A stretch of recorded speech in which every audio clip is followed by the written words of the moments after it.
Bismillahirrahmanirrahim. Assalamualaikum warahmatullahi wabarakatuh. Halo rekan-rekan mahasiswa, berjumpa lagi dengan saya, Siti Nurhasana. Kali ini saya akan membahas mengenai manajemen proyek pada sesi 13 di mata kuliah Manajemen Operasional 2. Sini, tujuan pembelajarannya diharapkan mahasiswa mampu memahami mengenai pengertian, tujuan, sasaran, manajemen proyek. Di sini, manajemen proyek merupakan suatu teknik yang digunakan untuk merencanakan, mengerjakan, dan mengendalikan semua aktivitas suatu proyek untuk memenuhi kendala waktu dan biaya proyek. Dan juga di sini ada teknik berorientasi pada pencapaian tujuan, di mana tujuan tersebut mungkin dalam pembangunan gedung, pembukaan kantor baru, atau pengendalian kegiatan penelitian dan pengembangan. Di sini ada tujuan manajemen proyek, di mana tujuan ini harus Anda ketahui. Yang pertama, dalam menyelesaikan tepat waktu. Jadi, pada saat menyelesaikan sebuah proyek, waktu ini merupakan hal yang sangat penting, yang sangat dibutuhkan dalam mengerjakan sebuah proyek.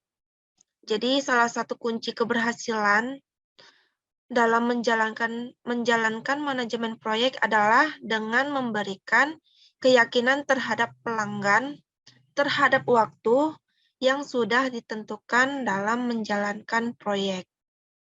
Yang kedua, di sini mengelola resiko. Dalam membangun sebuah proyek, pasti tidak lepas dari trial and error.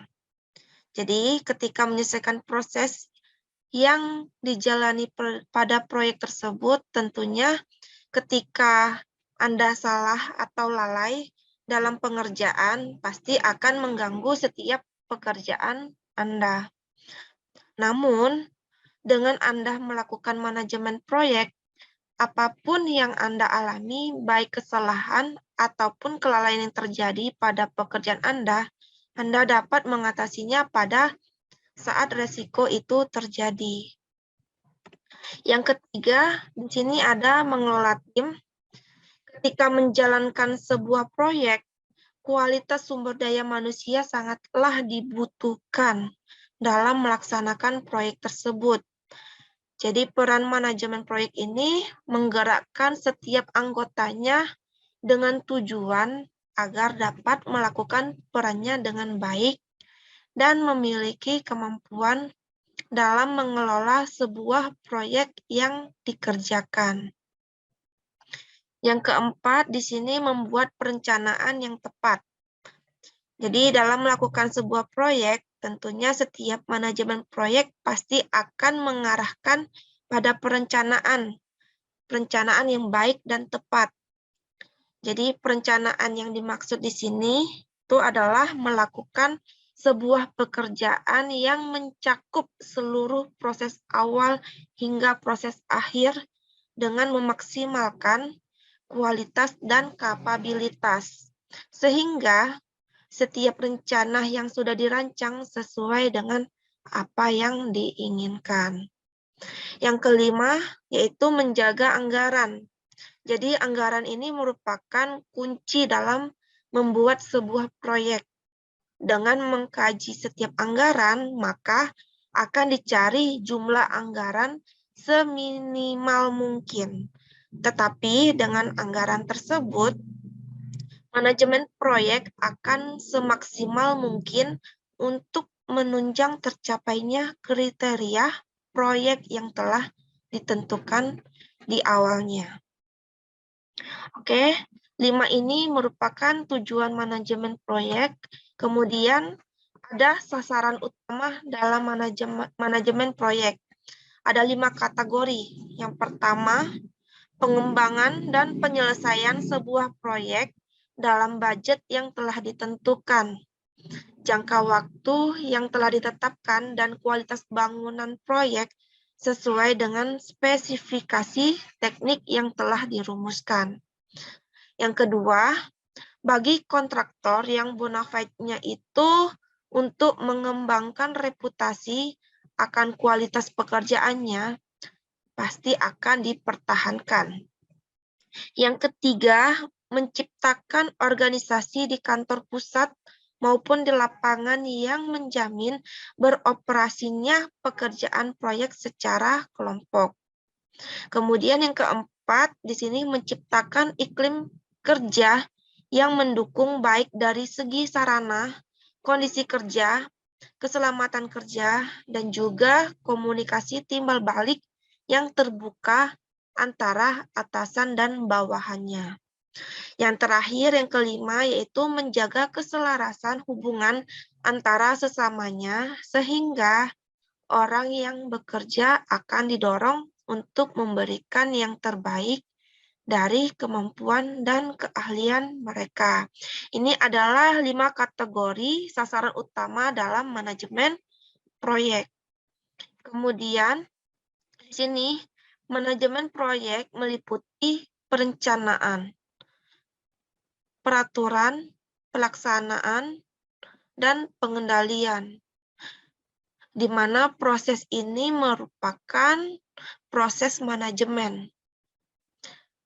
Yang pertama itu ada perencanaan atau planning, itu merupakan peramalan masa yang akan datang dan perumusan kegiatan yang akan dilakukan untuk mencapai tujuan yang ditetapkan berdasarkan peramalan tersebut. Bentuk dari perencanaan dapat berupa yaitu ada perencanaan prosedur, perencanaan metode kerja, perencanaan standar, pengukuran hasil, perencanaan anggaran biaya, dan juga ada perencanaan program. Ini adalah perencanaannya. Sedangkan pengaturan itu bertujuan untuk melakukan pengaturan dan pengelompokan kegiatan proyek konstruksi agar kinerja yang dihasilkan sesuai dengan yang diharapkan.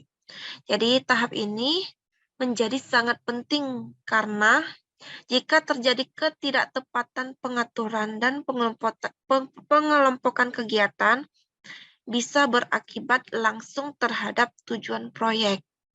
Kemudian yang ketiga ada pengendalian atau controlling. Ini merupakan proses penetapan apa yang telah dicapai, evaluasi kerja, dan juga langkah perbaikan bila diperlukan.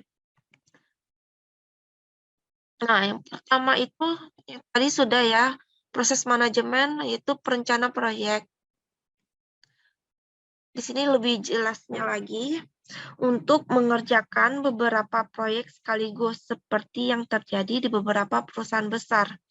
Maka cara yang efektif untuk menugaskan tenaga kerja dan sumber daya secara fisik adalah melalui organisasi proyek.